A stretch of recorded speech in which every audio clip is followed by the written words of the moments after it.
All right. We're here right now. Hi there. My name is Ayodeji, or Lord Sarcastic, and I'm software engineer, full stack. I'm the host here at DevMeet. Last week we treated a dive into caching, and we had John Paul speak to us about caching, and we can all agree that it was a really immersive session. Today we'll be looking at a way to supercharge your workflow using ChatGPT. Personally, since ChatGPT came out, I've had difficulty working with it despite several developers saying maybe they found it easy to work with, and I'm very sure lots of people did agree with me that they did not still find very good use case for it as a developer, given that we have Copilot and some other tools there. So we'll be having, if you want to speak to us concerning workflow ChatGPT, if you're someone I've worked with on project before, and she's a well versed speaker. I trust her technical ability, and she has been in several presentations, including doing a couple of presentations as a Juliacon. So we'll be having, if you want to speak to us on this topic, I'd like you guys to know that questions will be taken after the end of the session, not during the session. So before I call, if you want to take up the stage, I would like you guys, I mean, just like usual, I'll be dropping a link to a tweet concerning this meeting, and I would like you guys to just do a simple thing. You can just retweet, you can just add a caption, letting others know that we've started right now, or you can copy the meeting link right now and send to your friends or whatever group chat you're in, to developers that will be interested, and let them know we've started and they can join in. I've dropped the link on the chat section. So with that being said, I'd like to welcome Ifeoma as she um, takes up. You'll be hearing her voice next. Ifeoma, please go ahead. Hi, good evening. Can you hear me? Yes, we can hear you. Okay, all right. Good evening, everyone. It's nice to be here.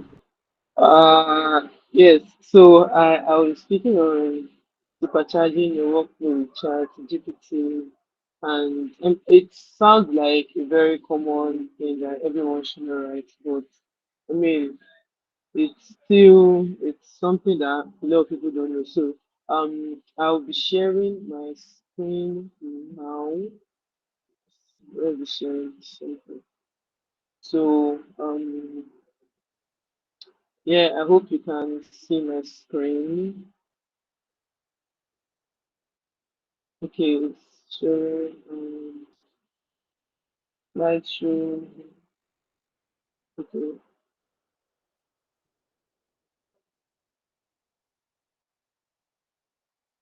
All right, so supercharging your workflow with ChatGPT, and my name is Ifihanagbara Olusheye. So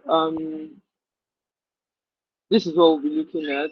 We'll be looking at um the evolution of workflows. We'll be looking at an introduction to what GPT is. We'll be looking at integrating AI, so it's AI on quote, into daily workflows. Let's talk tech, confusion, and then you can ask any questions. So, I got this quote from Sam Altman, who is currently the CEO of OpenAI, after some like after all what happened between OpenAI and the like. So it says artificial intelligence will be the most consequential technology of the 21st century, especially for the field of software development.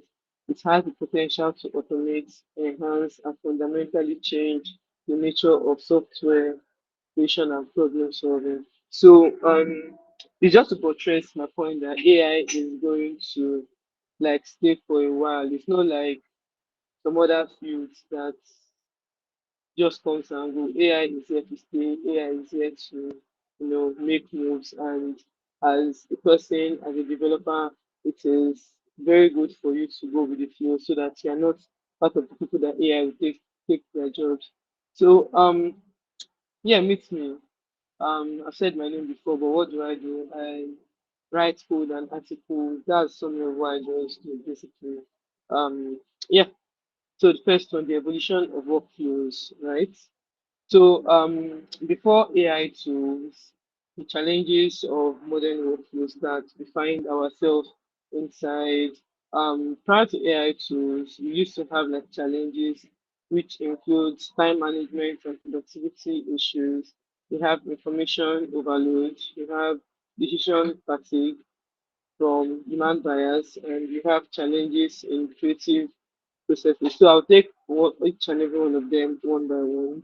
So when I say time management and productivity issues, right? So you are overwhelmed with repetitive tasks. You are overwhelmed with a lot of tasks. You have like to be creative. You have to be strategic with your work. Um, you just need basically you just need to do things and the time isn't enough or you feel you're not productive because you find yourself in a very repetitive loop of things and because of that you can't move forward. That's like a common workflow that people find themselves in. Then information overload. You have a lot of information. It could be from your could be from your workplace, it could be from the internet. For example, you want to learn something, you have to start searching the internet, start surfing through tons of blue links to get a particular information. And in the process, you might get loaded and overwhelmed with those particular information. Then the next one is decision fatigue. So you want to make a decision, right? With the lot of information that is available, making the decision could be overwhelming or it could be very hard because you're like, if I do it like this, what will happen? If I do it like that, what will happen? And human bias will come to kick in because um you're trying to think of yourself, you're trying to think of other people in the decision, and it can lead to like inaccurate outcomes. Then challenges in creative processes. I know this happens to me. Probably you want to write problem solving, and you just feel like you're stuck. Like for writers, an example is writer's block, right? Yeah, you feel you're stuck and you want to write. So because the creative quote unquote juices isn't doing anything, so it isn't flowing at the moment, you're stuck.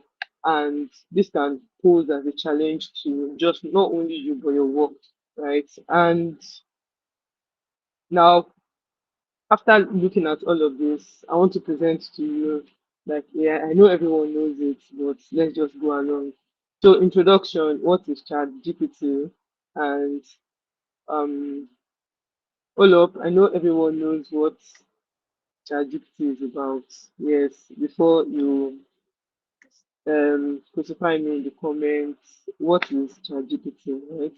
Everyone knows it. ChatGPT is an advanced AI model that is developed by OpenAI. It is based on GPT, the generative pre-trained transformer. So GPT, the word GPT itself wasn't brought by OpenAI itself. It's actually like a transformer. You just added chat to it, and it helps to generate human-like text based on the input that it receives. So, what are the capabilities of um, ChatGPT? I'm just going to mention three that I believe um, covers the whole of the capabilities of OpenAI. So versatility, it is very versatile. It can engage in conversations. It can answer queries for you. It can provide explanations to your questions, and it, depending on wherever you're coming from, be it football to music to tech to lifestyle to anything, it can answer those questions, except what you're asking for isn't in like the 5 billion words it was being trained upon, which I think is close to impossible.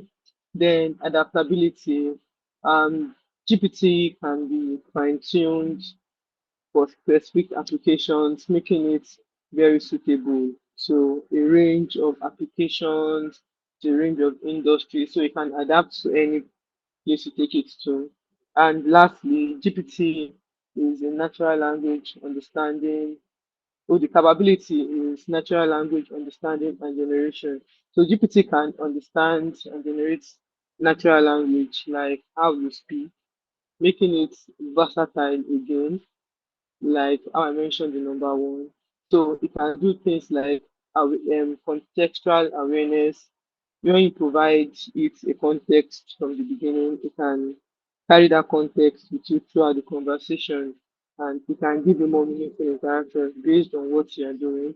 And also, um, adaptability too could be on that, since it's natural language, it can help you to adapt to whatever you're doing.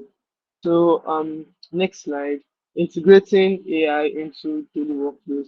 So I would have said in this slide that integrating Chat GPT or supercharging your workflow with Chat GPT. But along the line, I was looking at it that Chat GPT is an advanced AI model, right? And at the moment we have a lot of advanced AI models. So why not just bring up Chat GPT and also speak about other AI models that you can use that work.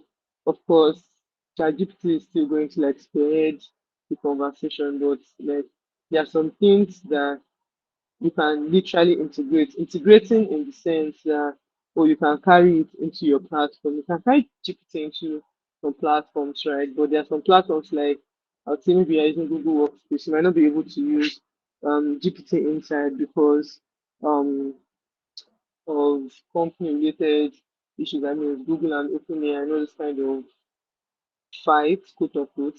But how can you integrate AI basically into your daily workflow? So I have a bit of a warning here that these methods are practical. Don't drag me if it does not work for you, because after this session, someone can be like, "Oh, I listened to what Ifihanagbara said and it did not work for me. She's lying. She's chasing clouds, or it's not practical enough for me. Please don't drag me. I'm begging you." But you can always look at it and modify it into what you want to do, right? So after that warning that I have, let's move on to um the next slide. So moving on, in this section, we look at several ways that ChatGPT can be integrated into our daily workflow. I think I picked around 4 or 5 workflow and daily or sections like my life that you can integrate or supercharge my workflow with GPT. So in this section, I'll be giving like a backstory and I'll be giving like how it's helping. So I'll be doing a lot of talking while my slide is just going to be there looking. So the first one is simplifying routine tasks. So number one, email and communication. ChatGPT can be used to draft, edit, and respond to emails, saving you time and improving your communication efficiency. So there's sometimes I want to write email and I would have to go and start looking for kind of email I sent. Maybe I want to send like an appreciation email. So I have to go like 20 or 200 mails back in my Gmail to get that particular template I used because I was thinking I was not going to use it again. But with ChatGPT, I can just go, oh, generate an email based on this. I'll give it the context and give it the amount of words and, give it some commands and it'll provide it for me, right? It has helped me to draft because sometimes I might be thinking, oh, how should I begin?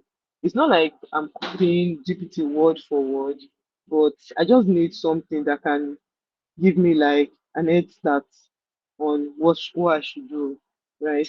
So I can use ChatGPT. Also, if you signed up for the AI labs under Google, there's something they call Help Me Write.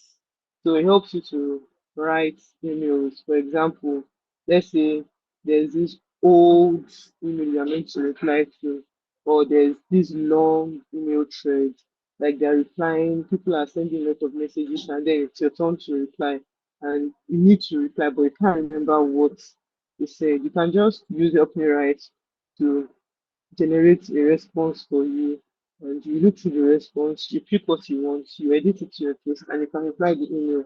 It has helped you to summarize everything, and it has given you context to the email that you need for your communication. Another one is scheduling and reminders. AI tools can help in organizing your schedules, setting reminders, managing calendars, managing events for you. So for things like this, you have like your Google Assistant, you have your Siri. When you're like, hey Google, hey Siri, all of them are AIs. They listen to you. They are integrated into your phones to know what you can know your calendar because you can read your calendar basically. So you give them, they answer you, and you can move on with your life. So I use things like that. Actually, okay, maybe I'm working, and then I just remember that, oh, I meant to send an email to someone, and then I just bring up my Google Assistant because apparently I use an Android, I'm a broke person. So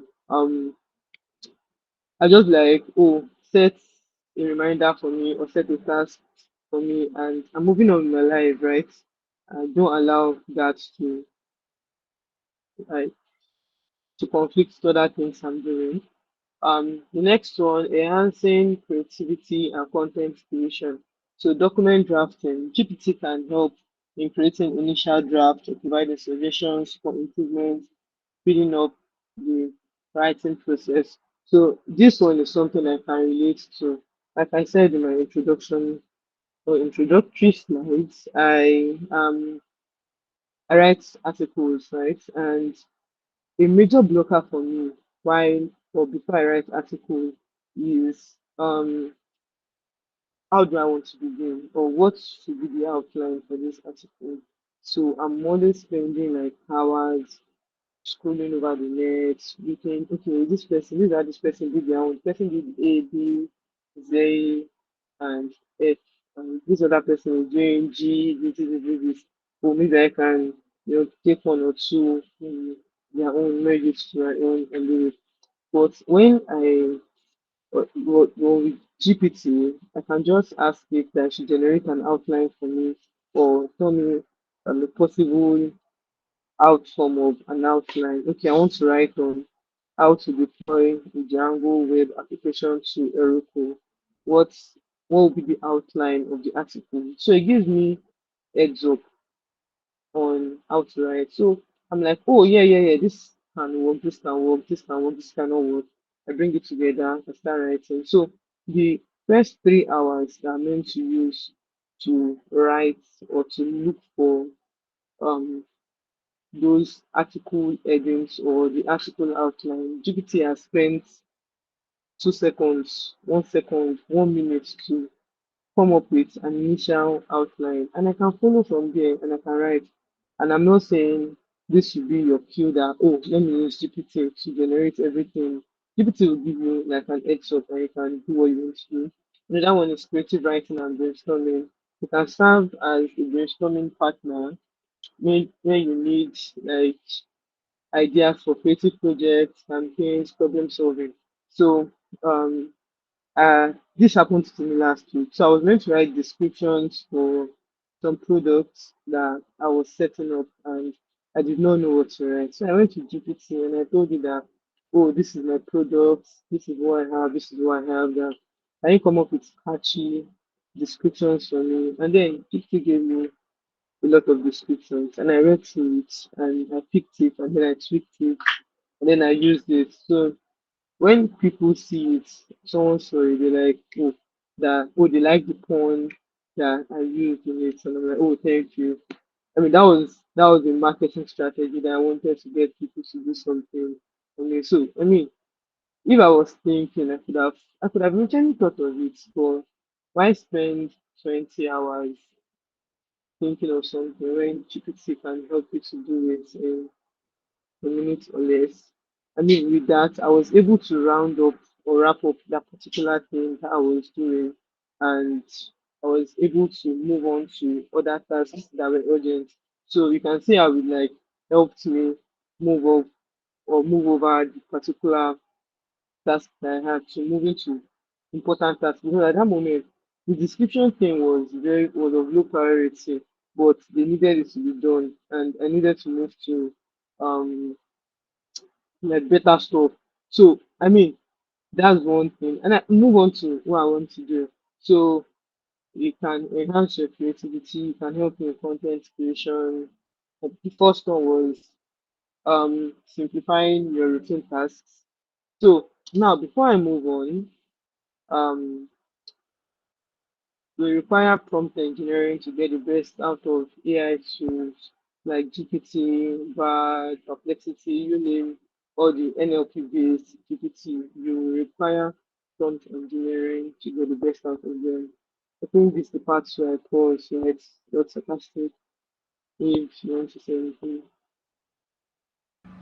All right. Thank you very much for the first part of your session. If you before I move forward, last week I mentioned something that every week I'll try to find something that will help you guys to be better developers, and I've come up with two separate things. Today, the first one is a link um, by I think someone that talks about how best um, 6 strategies with which you can get better results from large language models like ChatGPT. I'll be dropping that link below. You can check it out. Just bookmark it for later. And secondly, a month or two ago, I created a group chat for backend developers to get job postings. So as frequently or as often as I can, I post job updates on that group chat, and some others post job updates on that group chat. If you are interested in joining, the group link is in the chat section right now, strictly for backend developers. Thank you very much. I would ask if you want to continue right now. Okay, so before I continue, I just want to see how many people are following. You can just use the reaction if what I've been saying so far has been like helpful. So I just want to see like the reaction. All right, thank you. So yeah, I was saying before I move on, um, for NLP based, so NLP is natural language processing, like models. They use text, they use natural language. You need to um prompt engineering. So the next question someone might ask me is, oh, what is prompt engineering? Prompt engineering is actually a practice that involves you.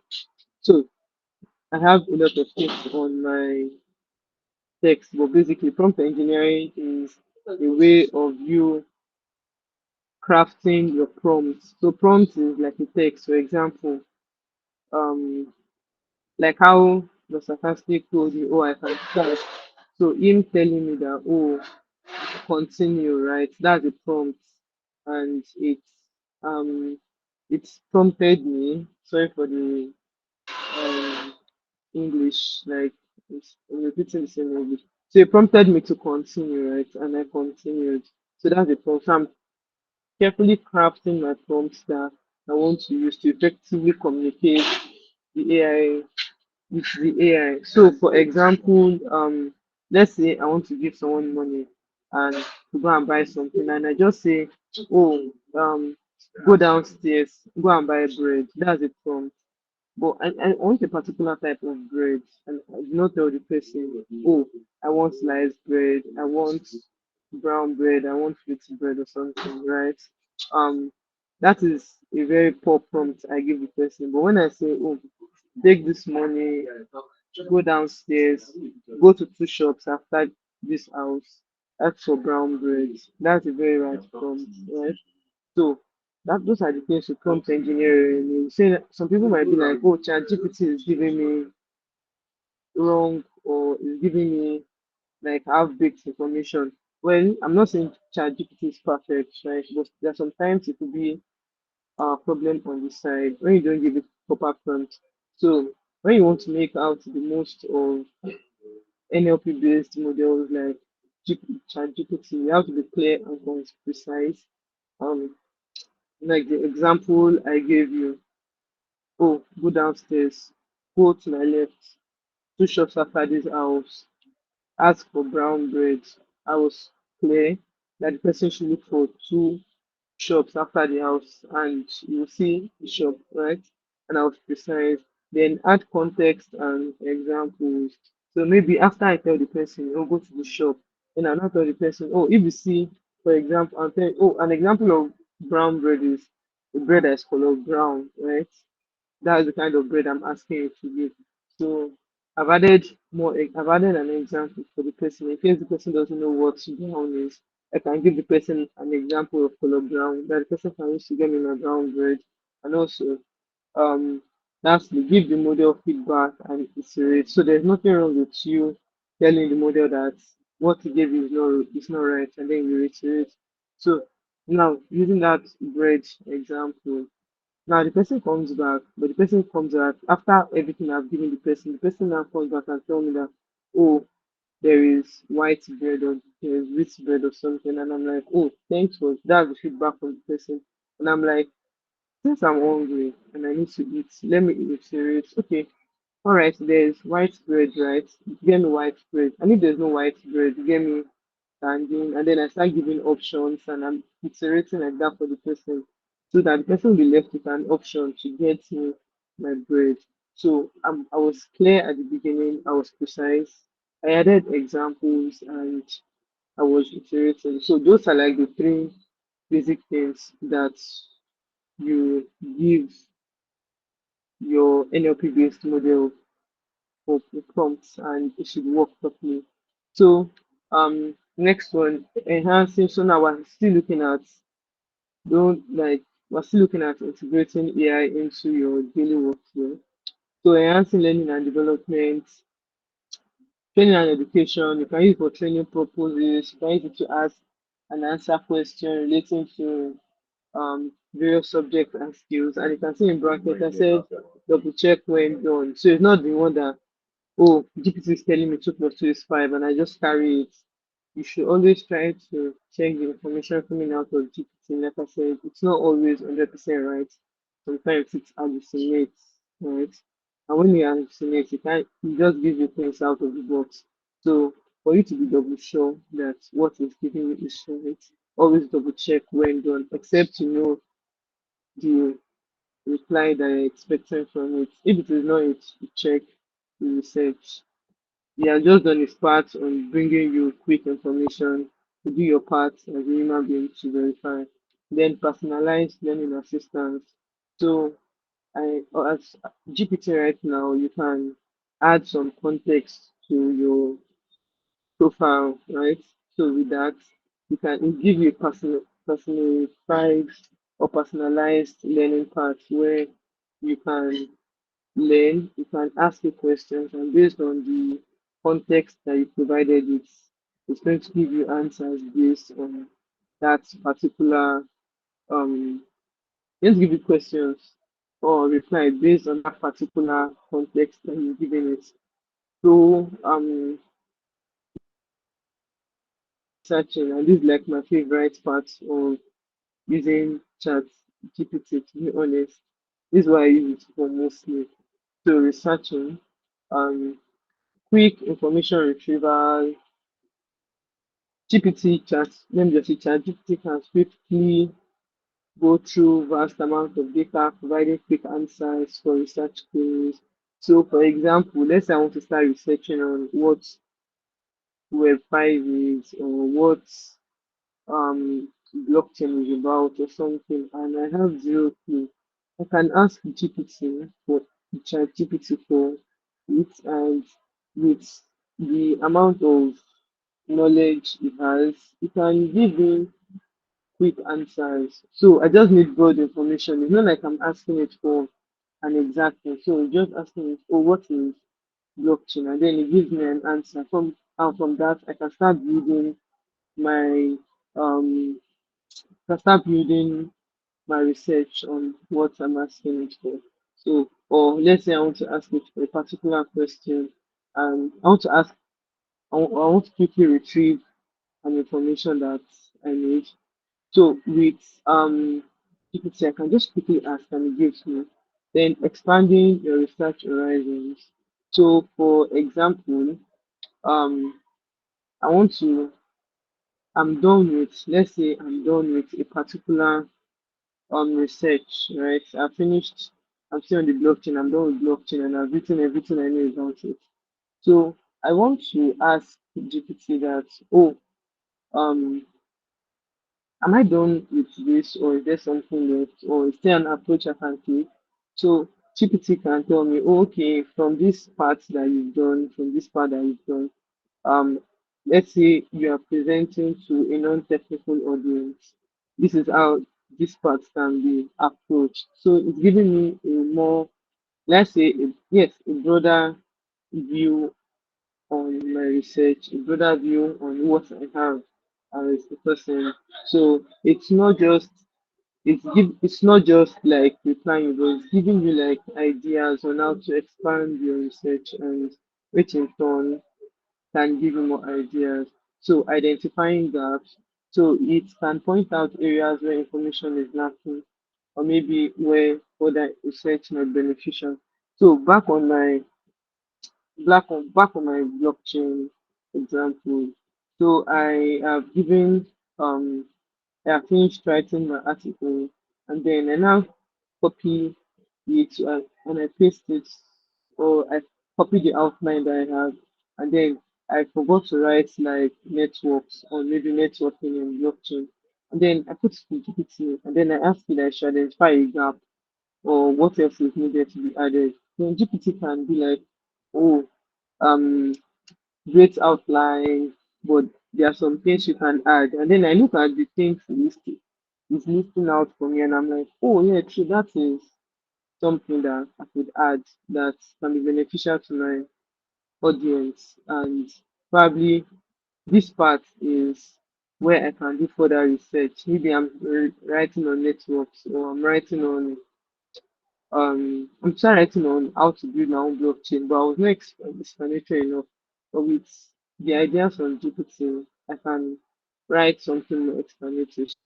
It's like giving me an idea. So instead of me to be going back and forth, meeting with people, now I'm not saying this should be an idea, or um this should be like a a yeah, an idea for you to run away from people. But before, this can also help like your thinking process. So imagine you are going to meet someone all the time for something. Oh, the person will tell you A, you do A, you go back to the person will tell you do B, you do B. But you integrating GPT, you could break the stages of going to meet the person. Now with that, you can actually do more things with like the person will be looking at you for example, someone like me now. If I want to feel like I have sense to someone, I don't have to do some GPT research, put it, paste it, okay, from this, that, and I'm done. And then just something like, oh, I've done a lot of research, and it just took me a prompt on writing it. Also, like I said about prompt engineering, if you want like very good information from GPT, ChatGPT, bad, GPT, anything, learn how to write prompts. There are a lot of courses on prompt engineering. There's this one from deeplearning.ai. Those people they used to disturb me with emails, so I know them very well. You can learn it or you learn it to prompt engineering. You can always go on Google to search for what prompt engineering is, and I mean do the stuff there. So yes, summarization of text. You can summarize lengthy documents, research papers, articles, and the like. So let's say I'm running out of time and I need to get what this particular article is about. I can just control A and control V on ChatGPT and tell it to summarize for me, maybe in 3 points or in 10 points, depending on what I want. And then GPT will summarize everything for me. And I don't have to go through like the hassle of reading 20 pages. Also, okay, so I have a friend too that he wants to do something relating to, let's say he wants to read the paper at first. So what he does is that he copies the research paper to GPT, ChatGPT, then ChatGPT will now tell him, oh, this is what the paper contains, and then if it is like it's something that he wants to read, he'll read it. If it's something that he does not want to read, you just leave it. So it's kind of summarizing the long text before you bore yourself out with 20 pages and find out that it's not something you want to do. You can use GPT to do a summary. So now I've been talking on different kinds of like ways, and this is like a dev mix. But I've not said anything to dev anything yet. So people might be like, oh, is it soft skills that she's doing here, or she's doing maybe she's selling the non-tech side. But here you have it. We're going to look at tech side of GPT or enhancing our workflow with ChatGPT as devs. So, um, yeah, before AI tools in like the coding aspects, there was a traditional workflow. This included sequential process. So when we say sequential process, like there was a linear approach starting with requirement gathering, the design, the code, testing, maintenance. So that's like the sequential process. Then you have manual coding. So you have to write code manually, spending time writing code, reviewing, testing code. Like it was always stressful. Then limited collaboration tools. So there are not enough collaboration tools. There could be like collaboration tools at that time, maybe GitHub or like, but like maybe you want to do something, sharing screen, just basically collaboration tools. AI, actually AI. I'm talking about like the AI. So the AI aspect, there are no collaboration tools here. So you're always stuck and someone can always catch you as a fraud at that time and extensive research. So you have to do like um a lot of comprehensive documentation at each stage, which is consuming and it can be outdated or used at a point. It also involves rigorous planning.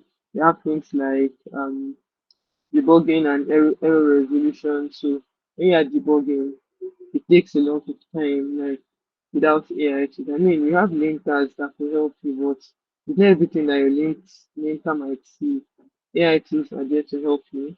So, yeah, sorry.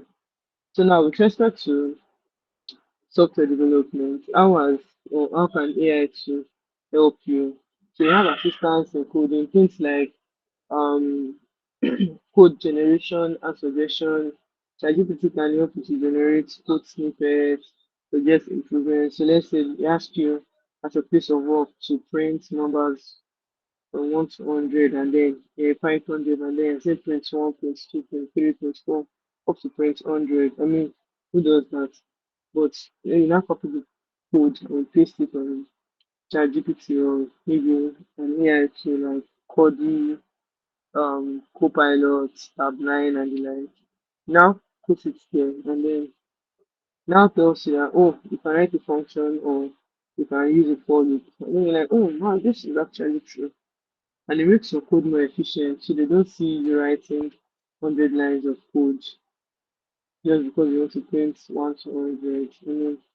So they will not start to generate the Copilot will save you life. Then code generation and suggestions, like it's still the same thing. It can help you write faster code. It can help you do more things that are efficient in software development. Debugging it, it can help you in identifying errors in your code and suggest fixes, and this will significantly reduce the debugging time. So, for example, I remember there was an issue I was working on, and and I was trying different things, right?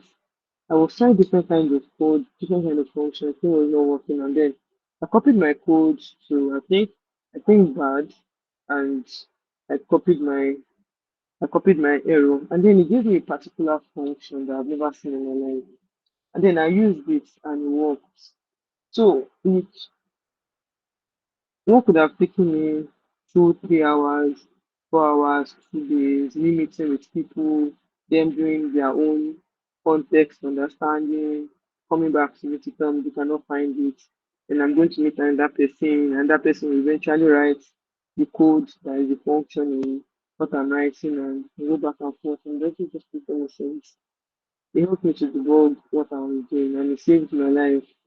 by 50%. So creative solutions. So like I said, you want to print 1 to 100 and you're doing print 1, print 2, print 3, print 50, print 100. That's not creative enough. GPT can tell you, oh, okay, maybe you should write a class to make it more elegant. Or if you write a function to make it look more classy, it can give you creative solutions. Oh, when you writing print 1 to 100, when you can use the for loop, when you can use an if statement, when you can do this, when you can do that, you can use an actual thing.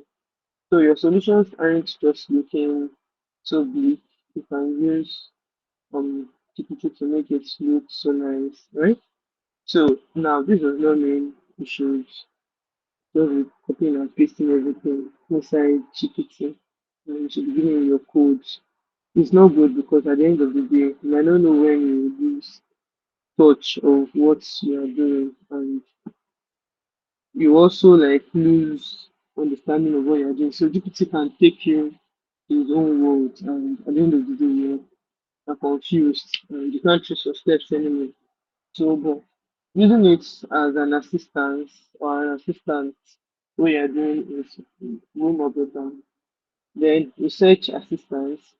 So it helps you in researching like best practices, algorithms, and maybe solutions for the programming challenges. So let's say you finish solving one leaf code question now, and the next thing you want to see, oh, this thing is in O of n squared. Is there where I can make it optimal? Can I turn my O of n squared to O of 1?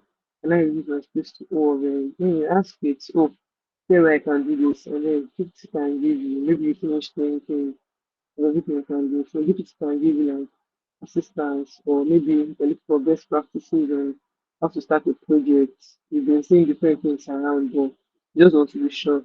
So GPT can give you, oh, at first, create a repo. Secondly, invite people. You're using a research and it can help you to do stuff. Another thing is automation. So automating repetitive tasks. It can help you to automate repetitive tasks. Um, for example, writing tests.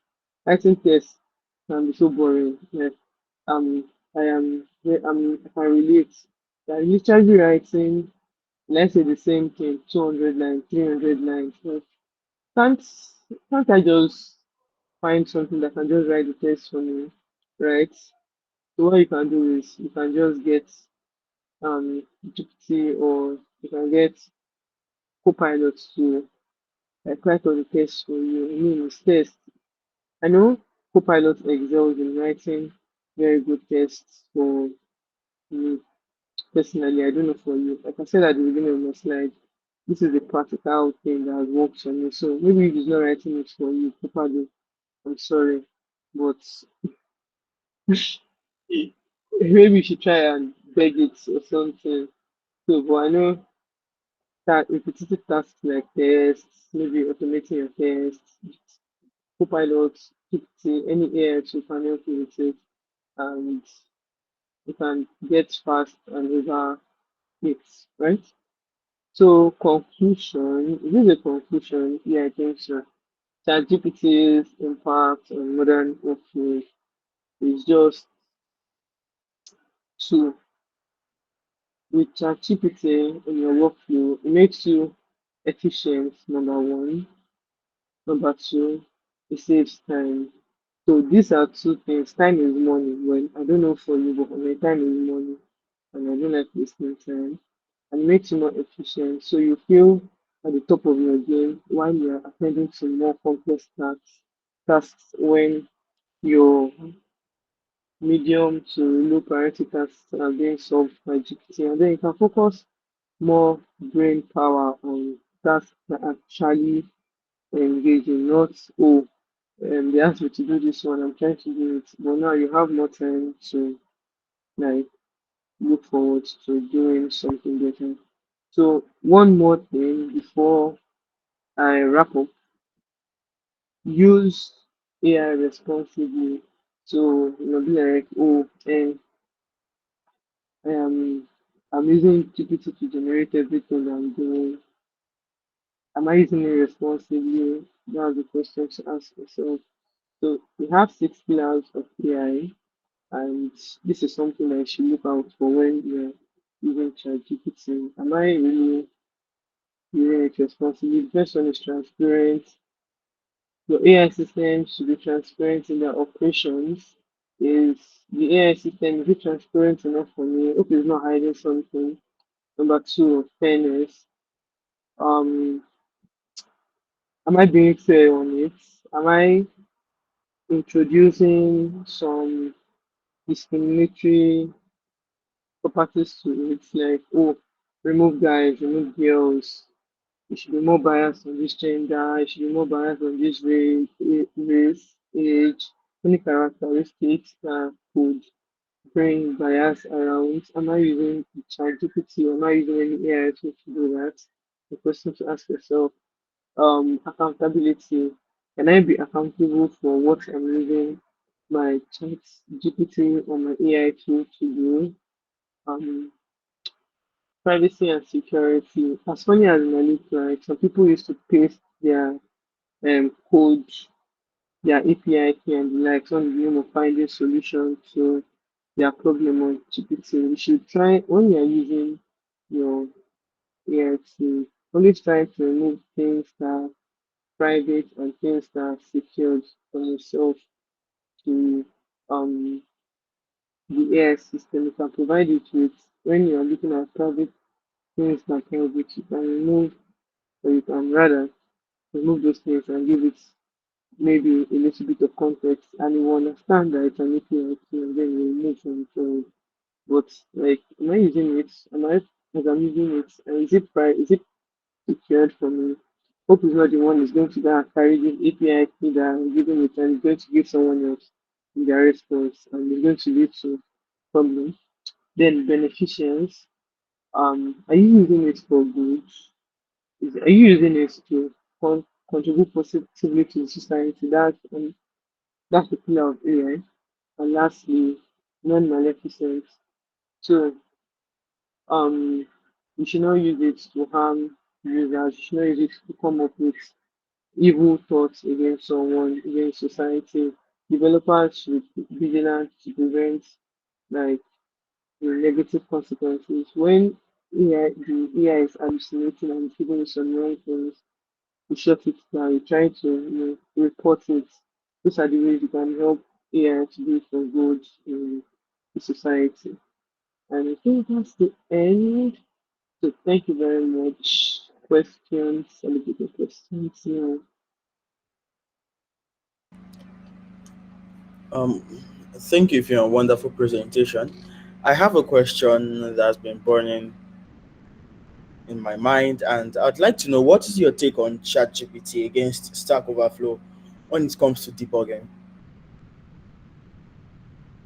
Okay, that's a very wonderful question. Thank you very much for that question. So I would say if you want to get something fixed, like ASAP, right? You can use GPT like, oh, why do I have out of bound error? You can quickly post it there, right? At the same time, if you want to find um like conversations around a particular issue, I find Stack Overflow to um having conversations around an issue. So you have tons of people like replying, giving more context, giving alternative solutions. So I just think that at the heat of the moment, when you're looking for something, you can use whichever one you believe will work for you at that point. I won't say, oh, use Stack Overflow because it's better, or oh, use GPT because it's better. I just say use what you think can be fast for you at the moment.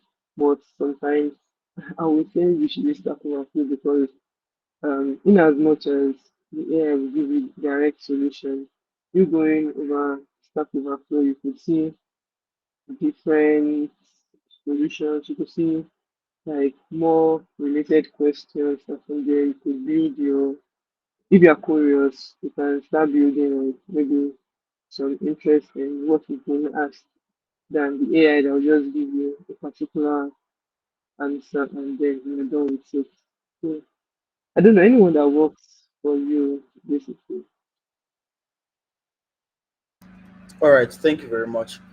We have Godwin who wants to ask a question. Godwin, please go ahead. Oh, okay. So my take is based on ChatGPT. Do you use like the premium account or the regular account is just okay for the debugging?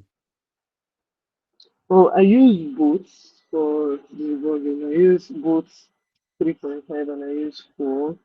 Sometimes I use 4 maybe because my default is at 4. But sometimes when you give me 3.5, I mean, they basically, I've tried it before. The two of them basically give you like the same answer, but maybe 3.5. I'm not selling market number two. I'm not saying it is true.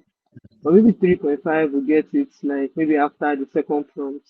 But 4 takes its time to think of other things that could be um that could be useful to your answer and then it gives you. But 3.5 is pretty good for like debugging. So I mean I used to use it for debugging a lot, like a whole lot before I switched to 4. As far as Oh, they give okay. it like as far as they give it the right prompt, it will definitely work for you. Oh, okay. Okay. And then also, what is your motivation to writing articles aside from coding? Like, how are you able to combine the two? Because I feel that it can be mentally draining if you are doing the two. Motivation for writing articles is because I've learned something and I don't want to forget it.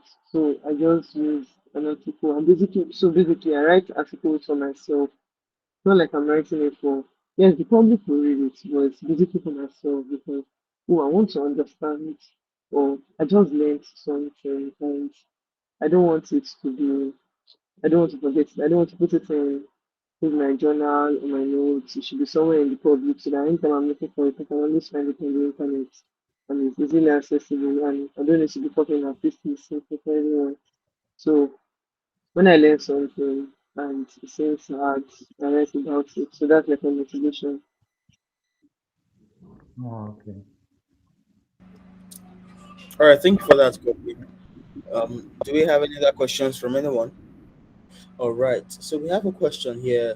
Everybody is saying, is it safe to paste our code on ChatGPT? Will it use our code as an example for others? Well, um, ah, very, very interesting question. Well, the example that you are saying that GPT gives you could be another person's code. So, like, the 6 pillars of AI, the part of the code you are exposing to GPT, is it actually meant for the public or is it something that is meant to be private? So, if it's something that is safe for the public to see, why not? You can always put it. And for places where you cannot paste your code, you can always give it the appropriate context for it to follow up with your code, right? And you can use it. So I won't say, oh, copy everything. So don't copy everything. Just like look at which one is safe for the public, which one is proprietary code that is not meant to be in your GPT because you can use it as another person for another person example. The example they are saying too could be from someone's own code. So I mean you copy it with some sense of responsibility, which one should go out, which one should stay, and yeah, that's it. All right, thank you for that answer. We also have Ibrahim who has a question. Ibrahim, please go ahead. Yeah, good evening, everyone. Thanks for the presentation. So, my Thank you. question is, at what point do you think it's reasonable to start integrating ChatGPT into your workflow? Because I'm a software developer, a backend engineer, to be precise. And most of the time, when starting a project, GPT is one of the first thing I open up. But I've worked with I'm not developers hearing when you when you're clearly. facing an issue and I suggest GPT to them, I sense some reluctance into it and makes me feel like maybe I'm doing something wrong. So I'd like to know at what point do you think it's reasonable to start integrating GPT into your workflow? Okay, is it like your dev workflow or your normal daily workflow?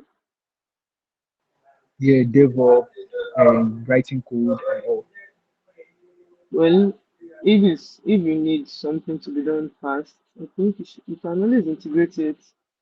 Um, hmm, you can integrate it like when it's needed. So, for example, you need like an assistant to help you with writing your code. You can always integrate it there to give you more ideas on how to write your code, and then you should not be accepting should not be accepting all the suggestions. You try to write it. So when you're trying to get something done quick, you can always integrate it. It necessarily doesn't have to be it's writing for you, but as you're writing, you can tell it to start looking or start writing your test. I mean, I'm not here to ban tests, but I mean tests writing tests are boring. So you could give GPT, you could give any AI to the tasks to writing your test for you while you focus on the logic.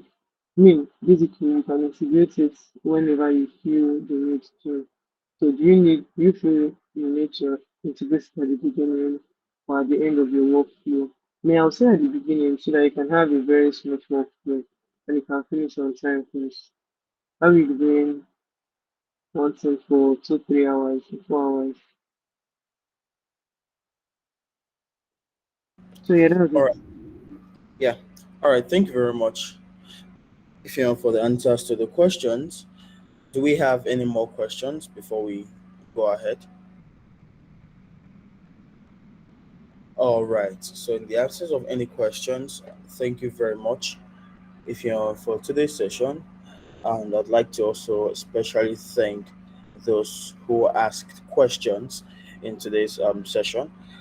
For I usually record all sessions, so rest assured that the recording for today's session will be out soon. Before the end of today or tomorrow, I will have the recording for last week's session.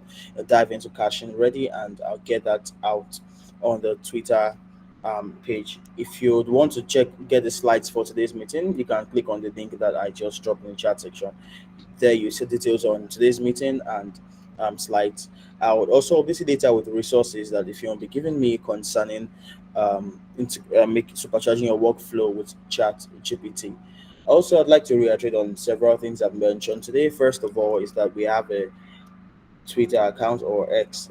You'd like to follow us, so you can get information on meetings that are occurring and you can know what's going on even before I drop them in other places. I'd also like you to check out DevMeet's website. It was built by myself and a few friends. Um, this is the website meets.sh. With that, you see details on upcoming meetings and past meetings that we've had before. With that said, today's session is the last session we'll be having this year because of the Christmas and the New Year break. So the next time we'll be having another session is the first Sunday of January. And while information of that meeting will be uploaded, we'll be having Melody speak to us about asynchronous run times, a pretty deep dive into asynchronous run times and lots of things you need to know about languages. So with that being said, thank you so much for joining us today. We also have a YouTube channel. I think I should drop that link here also, so you can subscribe on our YouTube channel, and you can get the recordings when they come out. That's it would come at Dev Meets. All right, so I'm dropping the link right now. So yeah, I'd like you to click on that link and also subscribe on the YouTube channel. Thank you so much for showing up today. So great to have you guys out. As I mentioned, I'll update on the YouTube channel and also on Twitter when the recording gets out.